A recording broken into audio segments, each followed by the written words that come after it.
Assalamualaikum warahmatullahi wabarakatuh. Selamat pagi anak-anak, bagaimana kabarnya? Waalaikumsalam, alhamdulillah baik Bu. Alhamdulillah, semua sehat walafiat ya. Sebelum kita memulai pembelajaran biologi hari ini, alangkah baiknya kita berdoa terlebih dahulu. Kepada ketua kelas, silahkan memimpin kelas yang untuk berdoa. Bersiap, berdoa dimulai. Selesai. Alhamdulillahirrahmanirrahim. Terima kasih kepada ketua kelas yang sudah memimpin kelas yang untuk berdoa. Sebelumnya, Ibu ingin mengabsen kalian terlebih dahulu ya. Yang namanya dipanggil silahkan mengangkat tangan dan bilang hadir. Nur Anissa, Hadir Bu, Balkis Wahyu, hadir Bu, Zahra, hadir Bu, Klinegels, hadir Bu, Wita, hadir Bu, Nilu, hadir Bu, Putri, hadir Bu, Balkis Wahyu, hadir Bu, Dwi Sukma, hadir Bu.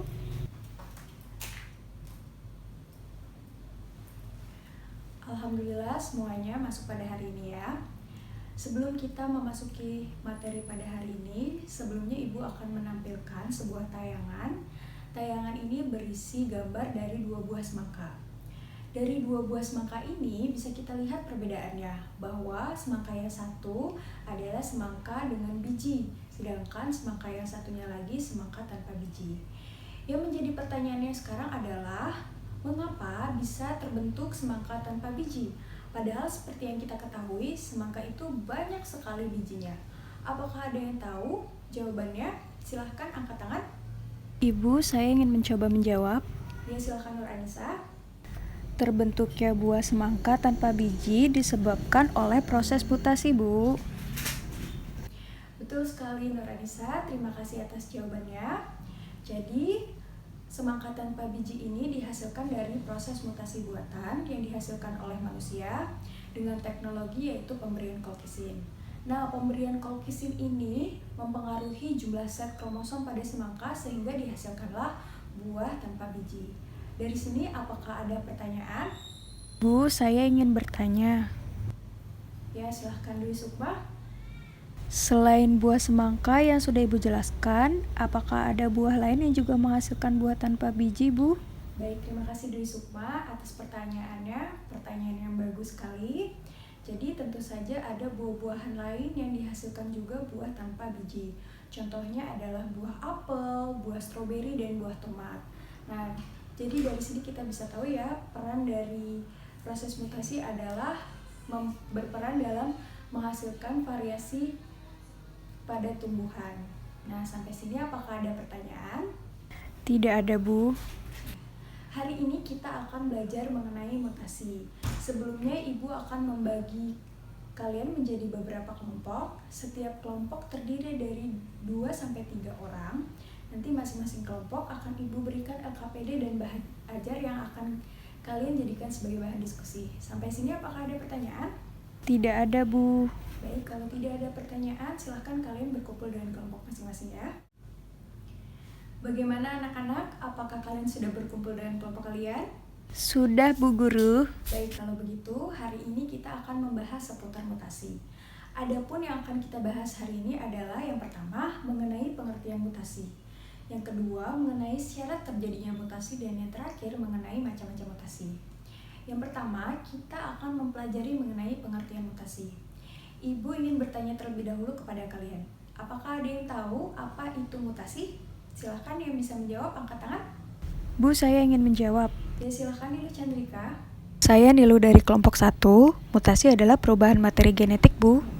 Betul sekali Nilu Chandrika, terima kasih atas jawabannya. Jadi benar ya, mutasi adalah perubahan materi genetik atau DNA yang diwariskan secara genetis pada keturunannya. Proses mutasi ada 3 syarat. Apakah ada yang tahu 3 syarat terjadinya proses mutasi? Ada yang bisa menjawab? Jika tidak ada yang mau menjawab, Ibu akan tunjuk siapa yang harus menjawab. Bu, saya ingin mencoba menjawab. Ya, silahkan Rosa.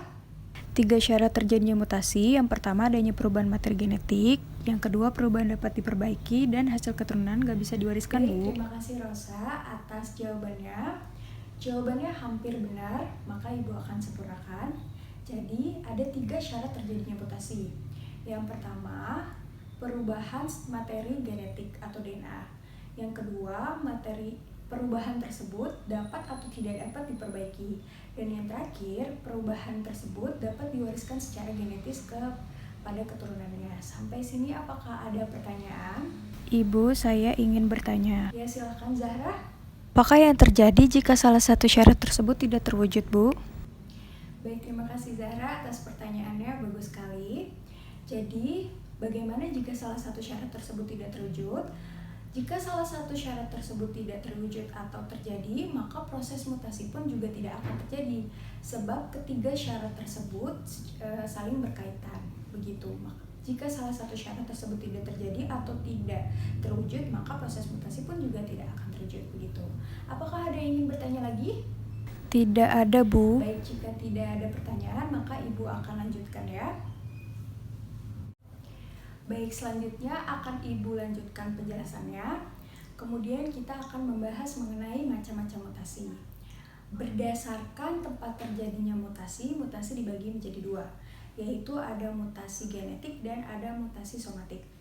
Nah, sekarang menjadi pertanyaannya, apakah perbedaan dari keduanya?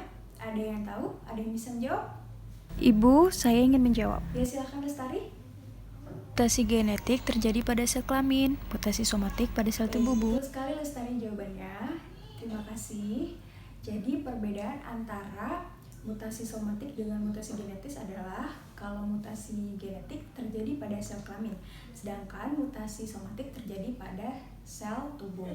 Kemudian selain berdasarkan tempat terjadinya mutasi, mutasi juga dapat dibedakan berdasarkan bagian yang mengalami mutasi, yaitu ada mutasi kromosom dan ada mutasi genetis. Yang pertama mengenai mutasi kromosom. Apakah ada yang tahu apa itu mutasi kromosom?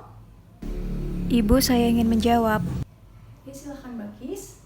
Mutasi kromosom adalah perubahan pada bagian kromosom, Bu. Betul sekali Bakis, terima kasih atas jawabannya. Jadi, mutasi kromosom adalah perubahan yang terjadi pada struktur kromosom atau pada bagian kromosom. Nah, mutasi kromosom sendiri dibagi menjadi 4 jenis. Apakah ada yang tahu 4 jenis tersebut? Silahkan yang bisa menjawab, angkat tangan.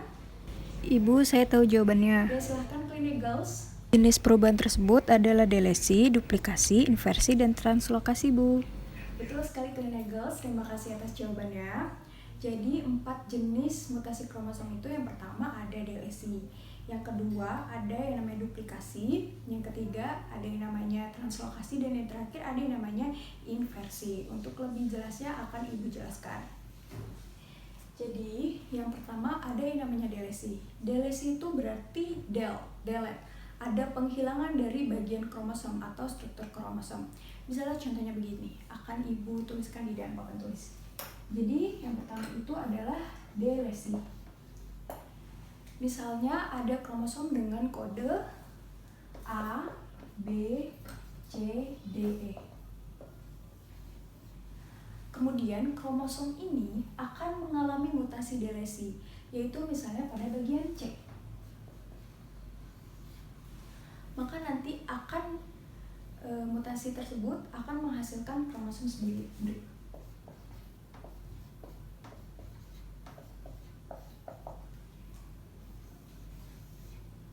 Ini adalah hasil dari mutasi tadi, kromosom yang terbentuk yaitu A, B, D, E. Penghilangan pada bagian kromosom di bagian C. Ini yang namanya delesi. Delesi tidak hanya terjadi pada satu bagian saja, tetapi bisa pada 2 bagian atau 3 bagian, begitu. Lalu yang kedua ada yang namanya duplikasi.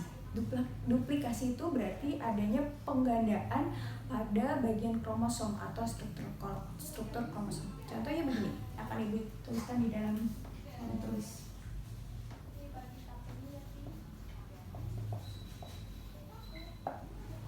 Contoh dari duplikasi misalnya ada kromosom homolog A, B, C, D, E. A, B, C, D, E. kromosom homolog. Dinamakan kromosom homolog karena dia memiliki simbol yang sama atau kode yang sama. Nah, misalnya di sini terjadi duplikasi pada bagian B dan C, maka akan terbentuk hasilnya seperti ini.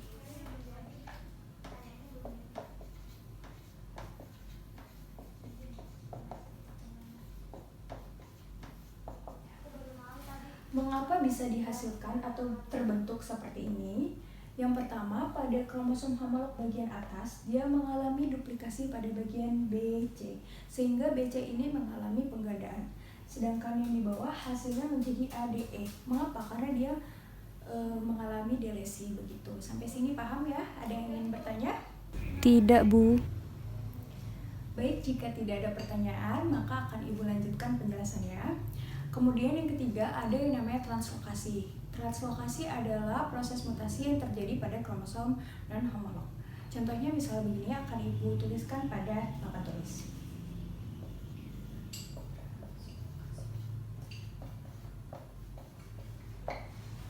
Misalnya di sini ada kromosom dengan kode A, B, C, D, E, F.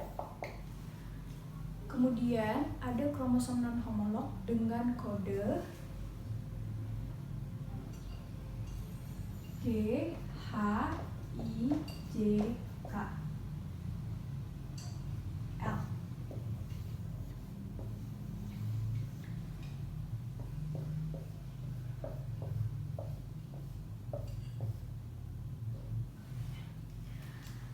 Kromosom ini akan mengalami translokasi. Misalnya pada kromosom yang atas, dia akan mengalami translokasi pada bagian D, E, E, F. Sedangkan pada kromosom bagian bawah, dia akan mengalami translokasi pada bagian G, H, I. Nah, hasil dari proses mutasi translokasi tersebut akan menjadi seperti ini.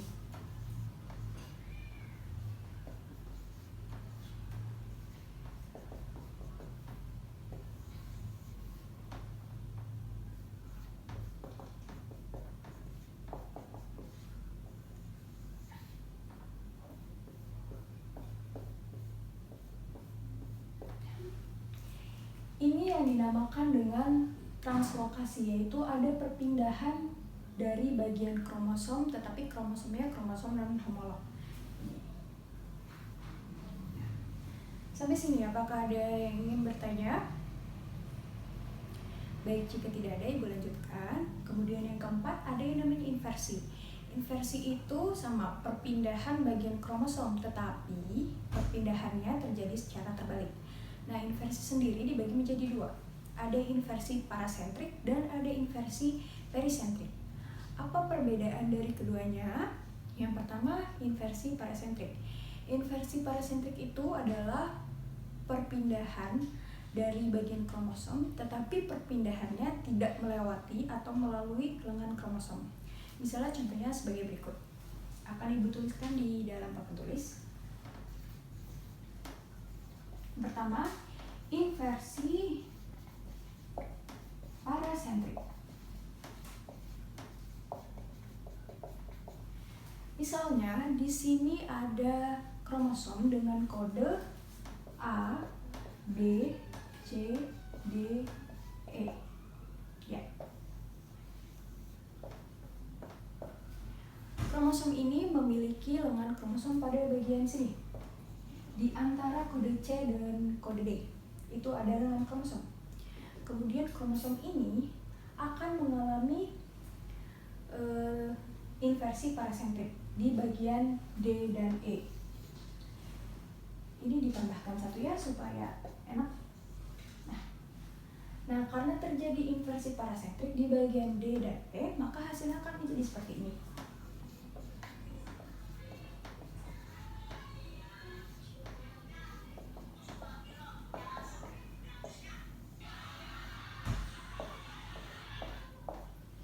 Ini adalah hasil ya dari inversi parasentrik. Terjadi perpindahan di bagian D dengan E tanpa melalui lengan kromosom. Ini yang dinamakan inversi parasentrik begitu. Sampai sini apakah ada pertanyaan? Tidak, Bu. Baik, jika tidak ada pertanyaan, Ibu lanjutkan. Kemudian ada yang namanya inversi perisentrik. Kalau inversi perisentrik tadi yaitu perpindahan tanpa melalui atau melewati lengan kromosom. Inversi perisentrik itu perpindahan bagian kromosom dengan melalui lengan kromosom. Misalnya contohnya begini. Inversi perisentrik.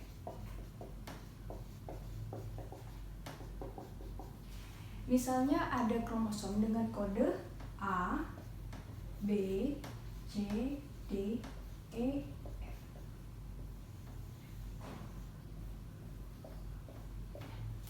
Kromosom ini memiliki lengan kromosom pada bagian sini, antara kode C dengan kode D. Kemudian kromosom ini mengalami inversi perisentrik pada bagian sini. Maka hasilnya akan menjadi seperti ini.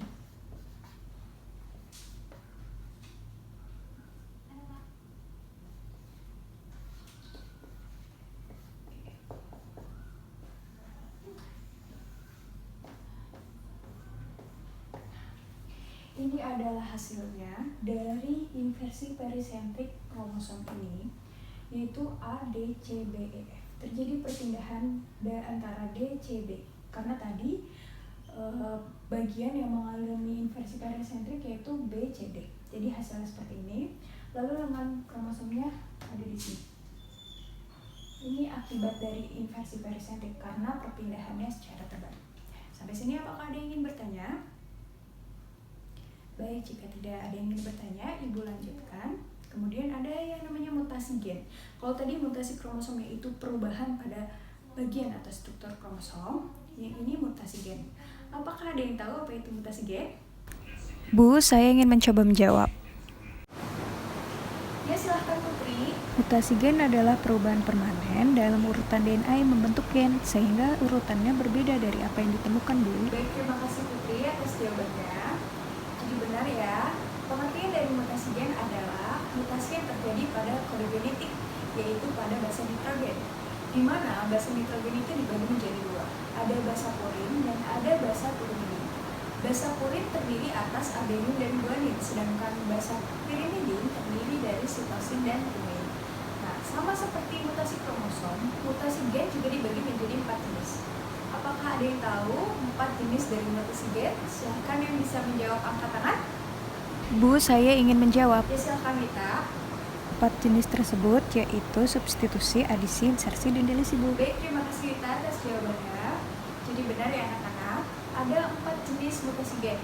Yang pertama ada yang namanya substitusi, yang kedua ada yang namanya adisi, yang ketiga ada yang namanya insersi, dan yang terakhir ada yang namanya delisi.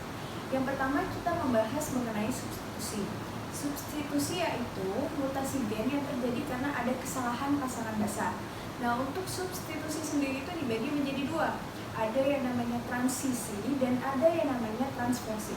Yang pertama kita akan membahas mengenai transisi terlebih dahulu. Akan Ibu jelaskan pada papan tulis.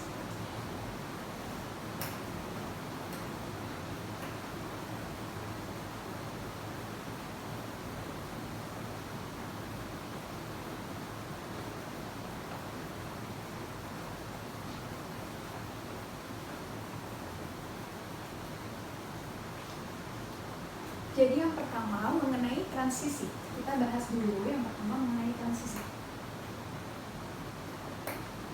Transisi terjadi karena ada pertukaran antara basa purin dengan basa purin yang lainnya, atau antara basa pyrimidin dengan basa pyrimidin lainnya. Contohnya di sini ada basa nitrogen dengan susunan A, C, P, P, G misalnya. Lalu basa nitrogen ini mengalami mutasi, misalnya pada bagian A dan pada bagian G. Maka nanti hasil mutasinya akan menjadi seperti ini. A, G, C, P, A. Ini adalah contoh dari mutasi jenis mutasi gen, yaitu transisi. Yang kedua ada yang namanya transversi. Transversi ini terjadi karena ada terjadi karena ada pertukaran antara basa purin dengan basa pirimidin atau sebaliknya. Contohnya misalnya di sini ada basa nitrogen dengan susunan seperti ini. A, C, G, E, G. Jika basa nitrogen ini mengalami mutasi misalnya pada bagian A, maka hasil akan menjadi seperti ini.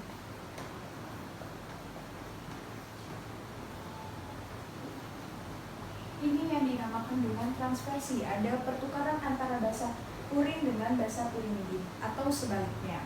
Lalu setelah yang tadi pertama mengenai substitusi, yang kedua ada yang namanya adisi. Adisi itu adanya penambahan basa nitrogen pada bagian ujung basa nitrogen. Misalnya di sini ada susunan basa nitrogen seperti ini.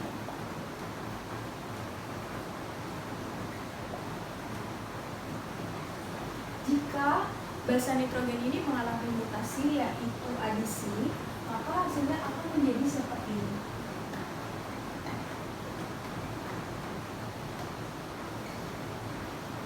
Di sini ada penambahan basa nitrogen pada bagian ujung basa nitrogen. Di sini ini yang dinamakan dengan adisi, yaitu ada penambahan pada bagian ujung basa nitrogen. Kemudian yang ketiga ada yang namanya insersi. Insersi itu sama, ada penambahan basa nitrogen tetapi letaknya berada di tengah susunan basa nitrogen. Misalnya di sini. Contohnya di sini ada susunan basa nitrogen seperti ini. A, C, D, E, G. Jika basa nitrogen ini mengalami insersi, maka hasilnya akan menjadi seperti ini.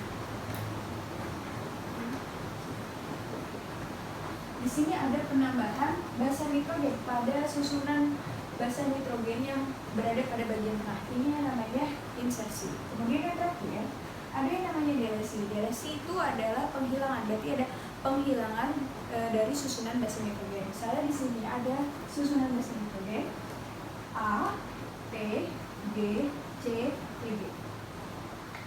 Maka jika susunan dari basa nitrogen ini mengalami delesi, maka hasilnya akan menjadi seperti ini. Ini adalah hasilnya jika terjadi mutasi delesi pada mutasi gen. Ada kehilangan salah satu bagian. Sampai sini, apakah paham? Ada yang ingin bertanya?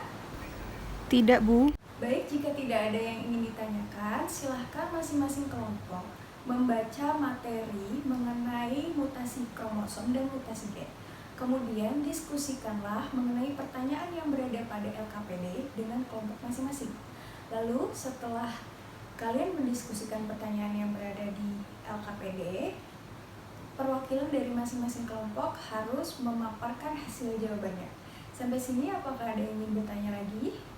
Tidak, Bu. Baik, jika tidak ada, silahkan kalian diskusikan pertanyaan yang ada pada LKPD. Bagaimana anak-anak? Apakah sudah berdiskusi? Sudah, Bu. Baik, jika sudah berdiskusi, silahkan untuk perwakilan kelompok 5 memaparkan hasil jawaban kelompoknya untuk pertanyaan nomor 1 ke depan kelas.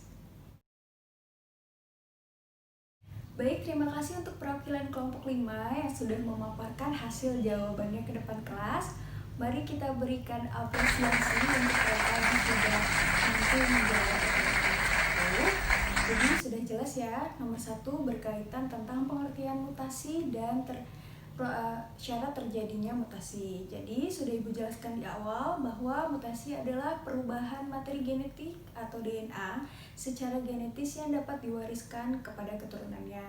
Kemudian 3 syarat terjadinya mutasi. Yang pertama, perubahan materi genetik. Lalu yang kedua, perubahan tersebut dapat atau tidak dapat diperbaiki. Lalu yang ketiga, perubahan tersebut dapat diwariskan secara genetis kepada keturunannya. Sampai sini paham ya?